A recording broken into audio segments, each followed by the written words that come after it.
के सभी सरकारी स्कूल को प्राइवेट स्कूल में बदल दिया जाए। आज हर व्यक्ति शिक्षा इसलिए लेता है कि उसको सरकारी सर्विस हो, उसके बच्चे को सरकारी सर्विस हो, और सरकारी स्कूल में पढ़ाई इसलिए नहीं होती कि उस स्कूलों को निजीकरण करा दिया जाए, प्राइवेट स्कूल बना दिया जाए, क्योंकि वहाँ पे शिक्षा का किसी भी प्रकार का कोई क्वालिटी नहीं है, कोई व्यवस्था नहीं है। बच्चे सरकारी स्कूलों में पढ़ते हैं और कॉन्वेंट में जाके क्लास लेना पड़ता है। तो आज किसी भी डिपार्टमेंट को उठा करके देख लीजिए, अगर उनको आंकड़ा लेना हो तो सरकारी शिक्षक से आंकड़ा लिया जाता है। तो सरकारी शिक्षक को मानसिक इस तरह से प्रताड़ना किया जा रहा है, जिसके वजह से सरकारी शिक्षक को सारी जो उनको देना चाहिए एक बच्चे को वो नहीं दे पाता। सरकारी स्कूल सिर्फ फायदे और नामांकन के लिए ही रह गया। आज अगर प्राइवेट स्कूल न हो, जो हालात है प्रदेश के, खास तौर पर बिहार के, सिर्फ टीचर को और बच्चों को बदनाम करने से नहीं होगी। इसमें सरासर हम सरकार पे सवाल उठाएंगे। ये जो उम्मीद की धागा जो है ना, उम्मीद की धागा तो बहुत कमजोर होता है, लेकिन शिक्षा की उम्मीद का धागा बहुत मजबूत होता है। नमस्कार, आप देख रहे हैं साइलेंट इंडिया। मैं हूं मोहम्मद आज़ाद आलम। अभी हम मौजूद हैं कटिहार जिला के बारसोई प्रखंड अंतर्गत सिंधिया गांव में। यहां पे जो है आज एक प्राइवेट स्कूल का ओपनिंग किया गया है, और जो है बेहतर शिक्षा के लिए, यानी हमारे आप इलाके में देख सकते हैं, खास विशेषकर अगर सीमांचल की बात करें तो सीमांचल में एजुकेशन सिस्टम बहुत ही दयनीय स्थिति में है, जिसको आगे बढ़ाने के लिए और जिसको बेहतर बनाने के लिए प्राइवेट स्कूल का प्रचलन जो है काफ़ी बढ़ा हुआ है। तो आइए हम जानते हैं यहाँ के जो डायरेक्टर है, प्रिंसिपल है, उनसे कि आखिर प्राइवेट स्कूल खोलने की क्या ज़रूरत पड़ी, क्या सरकारी स्कूलों में बेहतर शिक्षा व्यवस्था नहीं मिल पा रहा है, शिक्षा नहीं मिल पा रहा है बच्चों को। देखिए, मैं एक वार्ड सदस्य हूँ और अपने प्राथमिक विद्यालय शीतलपुर का शिक्षा समिति का अध्यक्ष भी हूँ। तो सरकारी स्कूल का स्थिति शायद मुझसे बेहतर कोई नहीं जानता होगा, क्योंकि मैं लगातार अपने स्कूल का निरीक्षण कर रहा हूँ। सिर्फ टीचर को और बच्चों को बदनाम करने से नहीं होगी। इसमें सरासर हम सरकार पे सवाल उठाएंगे। सरकार पे इसलिए सवाल उठाएंगे कि आज शिक्षक को शिक्षक छोड़ा ही नहीं है बिहार सरकार। आप देख लीजिए कौन ऐसा काम है जो बिहार सरकार शिक्षक को नहीं दे रहे हैं। जनगणना हो, इलेक्शन ड्यूटी हो, क्षेत्र का भ्रमण हो, सरकार का कोई भी काम हो, वो लोग शिक्षक के ऊपर ले आके थोप देते हैं, जिसमें शिक्षक समय से उपस्थित नहीं हो पाते हैं, समय से क्लास नहीं होती है, क्लास का कोई रूटीन नहीं होता है। इसी कारण आज सरकारी जितनी भी शिक्षण संस्थाएं हैं वो तबाह और बर्बाद और ध्वस्त होती जा रही है। इसलिए आज लोग प्राइवेट स्कूल में अपने बच्चों को पढ़ाने के लिए मजबूर है। और मैं एक पॉजिटिव बात ये कहना चाहूँगा कि प्राइवेट स्कूल में पढ़ाई हो रही है, और कोई मजदूर क्लास का भी जो 300 रुपये दिन कमाता है, मजदूरी करता है 200-300 रुपये दिन, वो भी अपने बच्चों को आज प्राइवेट स्कूल में पढ़ाने के लिए इच्छुक है। इसलिए स्कूल अच्छा चलना चाहिए, और लोगों का पॉजिटिव थिंग है। लोगों का काफ़ी दिन से मांग था कि इस क्षेत्र में हमारा 2-3 गांव में कोई प्राइवेट स्कूल नहीं था। आप जो स्कूल खोले, इसमें क्या खास बात है जो आपके इलाके के बच्चे को आप देना चाहते हैं? देखिए, खास बात यह है कि सबसे पहले शिक्षा पे फोकस होगा, और साथ में मानसिक और शारीरिक विकास पे भी ध्यान दिया जाएगा। जैसे खेल कूद हो गया, और पीटी क्लासेस हो गए, और नए तरीके से कुछ पढ़ाने की कोशिश करेंगे। अच्छे अच्छे शिक्षक हैं। मैं इस स्कूल का ऑर्गेनाइजर हूं, और विद्यालय शिक्षा समिति का अध्यक्ष मोहन खान, प्राथमिक विद्यालय शीतलपुर, सह वार्ड सदस्य। आज जो स्कूल के उद्घाटन में है, तो क्या लगता है कि इस तरह का स्कूल और जो है किस तरह का शिक्षा व्यवस्था बिहार में चल रहा हो, तो उसको मद्देनज़र रखते हुए क्या प्राइवेट स्कूल जो खोल रहे हैं, तो क्या उस हिसाब से बिहार के और हमारे समाज के बच्चों को शिक्षा मिल पाएगा? देखिए, लोगों का मिजाज ये हो गया है कि सरकारी स्कूल सिर्फ फायदे और नामांकन के लिए ही रह गया। आज अगर प्राइवेट स्कूल न हो, जो हालात है प्रदेश के, खास तौर पर बिहार के, हुकूमत के जानिब से भी कहना चाहता हूँ कि उसकी हालात को देखते हुए ये गरीब जो पढ़े लिखे बच्चे हैं, अपनी जाफशानी करके, अपना कीमती वक्त देके, ये लोग शिक्षा के अलग को जगाने के लिए, ये लोग गांव, सुदूर गांव में बगैर किसी संसाधन के, बगैर सहयोग के, ये शिक्षा के अलग के लिए ये लोग अपनी कुर्बानी दे रहे हैं। समझिए, ये बहुत बड़ी बात है, और हम सोचते हैं कि इसकी सराहना जितनी भी करनी चाहिए वो कम है। तो इस तरह के जो प्राइवेट स्कूल खोल रहे हैं हमारे इलाके में, तो उन लोगों को किस तरह से सहयोग कर रहे हैं या करेंगे? सरकार की तरफ से तो इनको कोई सहयोग है नहीं। ये सहयोग ये है कि जो ग्रामीण, सुदूर ग्रामीण लोग हैं, जो अपने बच्चों को शिक्षित करना चाहते हैं, जो बच्चों को कम से कम पढ़ाई की तरफ दिलाना चाहते हैं, उसके लिए जो गरीब बच्चे अपने घर से मूढ़ी खा के इस स्कूल में आके पढ़ तो लेंगे। अब बारसोई और कटिहार और पूर्णिया जाना उसके लिए दूर हो जाएगा, बट यहाँ बासी भात खा के बच्चे यहाँ पढ़ लेंगे। तो प्राइवेट शिक्षा जो चल रही है प्राइवेट स्कूलों में, या प्राइवेट स्कूल नए नए खुल रहे हैं, तो उसको किस तरह से आगे बढ़ाया जाएगा, क्या कहना? देखिए, मेरा बड़ा भाई ख्वाजा साहिद साहब अभी जो बात बताए, मैं उन बातों के साथ हूँ, क्योंकि ये प्राइवेट स्कूल का ये जो आज जो उद्घाटन हो रहा है और दिन ब दिन जो बढ़ता जा रहा है इसका प्रक्रिया, कारण ये है कि सरकार की तरफ से जो सरकारी स्कूलें हैं, शिक्षा बहुत बदतर हालत है। जिस चीज़ को देखते हुए गार्जियन इंतजार नहीं कर पा रहा है, और ऐसे पढ़े लिखे बेरोजगार लोग चाहते हैं कि हमारे जरिए एक प्राइवेट स्कूल खोले, और गार्जियन का जो अच्छे गार्जियन जो होते हैं ना, वो तालीम दिलाने की सोचते हैं, और 3 टाइम में सिर्फ 2 ही टाइम वो खाना चाहते हैं, और 1 टाइम के खर्च से ऐसे प्राइवेट स्कूल में देकर वो अपने बच्चों को पढ़ा सकते हैं।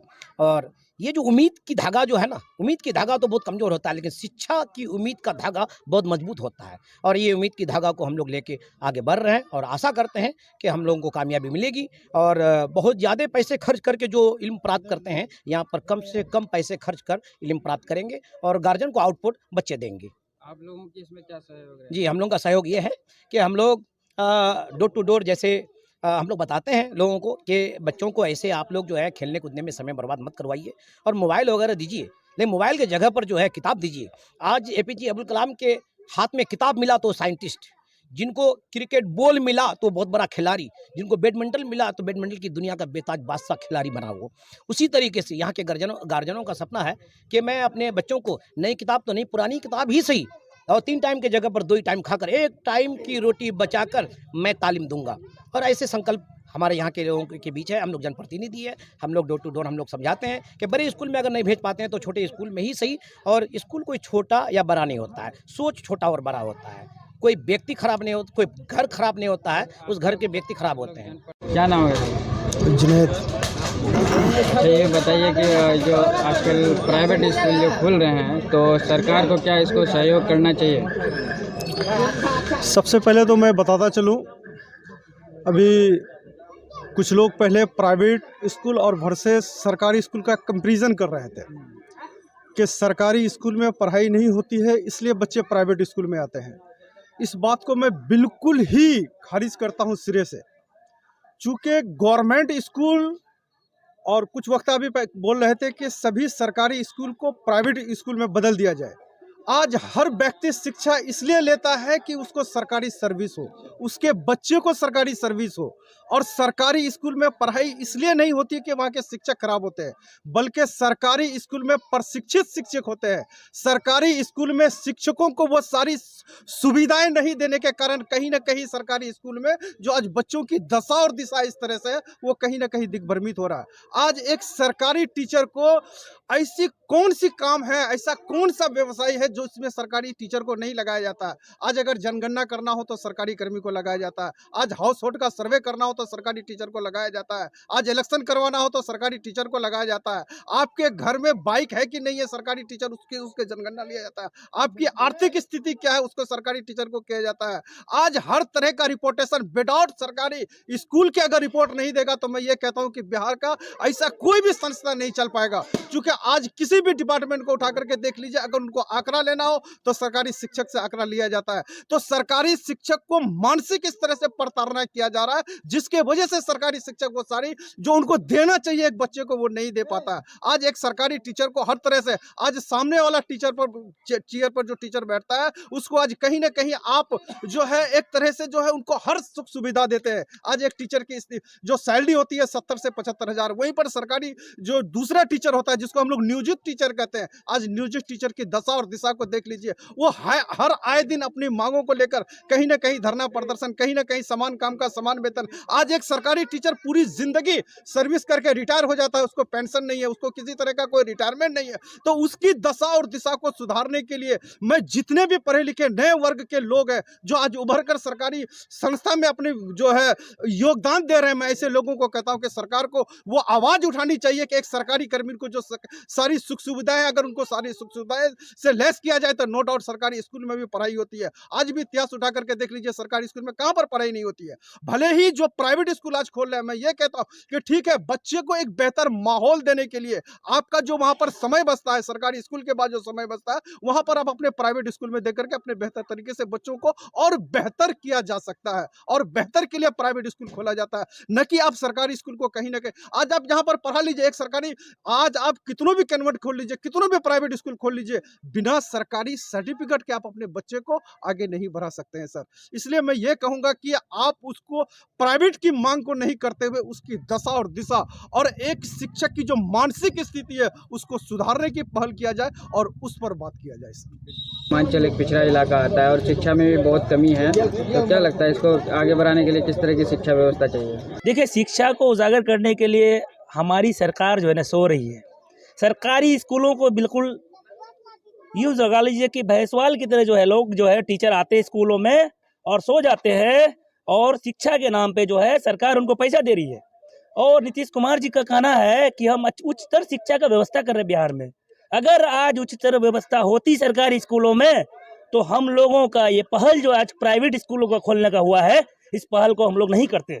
सबसे पहली बात तो सरकार को ये बात सोचनी चाहिए कि एजुकेशन के नाम पे, शिक्षा के नाम पे स्कूलों को चला रहे हैं और सरकारी स्कूलों को वेतन दे रही है, लेकिन शिक्षा व्यवस्था बिल्कुल बदतर होती जा रही है दिन ब दिन, जिसके वजह से हम लोग अपना जो है प्राइवेट स्कूल खोलने जा रहे हैं। और अपनी पहल से, अपनी परेशानी को देखते हुए बच्चों को भविष्य को लिए संवारने के लिए हम लोगों ने जो है प्राइवेट स्कूल को खोलने का निर्णय क्या लिया। लगता है कि मतलब आपके हिसाब से क्या सरकारी स्कूल जो है तो उसको प्राइवेटाइजेशन कर देना चाहिए? बिल्कुल, जो व्यवस्था बिहार में स्कूल का प्राइवेट स्कूल का प्रचलन चल रहा है, जी, जिस हिसाब से हमारी व्यवस्था को जो हम देख पा रहे हैं, बिहार के स्कूलों को जो देख पा रहे हैं, ऐसी व्यवस्था की वजह से उस स्कूलों को निजीकरण करा दिया जाए, प्राइवेट स्कूल बना दिया जाए, क्योंकि वहाँ पे शिक्षा का किसी भी प्रकार का कोई क्वालिटी नहीं है, कोई व्यवस्था नहीं है। बच्चे सरकारी स्कूलों में पढ़ते हैं और कॉन्वेंट में जाके क्लास लेना पड़ता है, तो क्या फायदा ऐसे स्कूलों को रखने का, सरकारी स्कूल रखने का?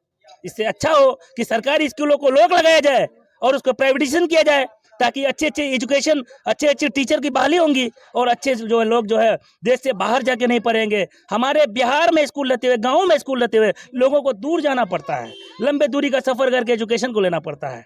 मैं यही कहूँगा कि प्राइवेटाइजेशन कर दिया जाए, ये बेहतर रहेगा।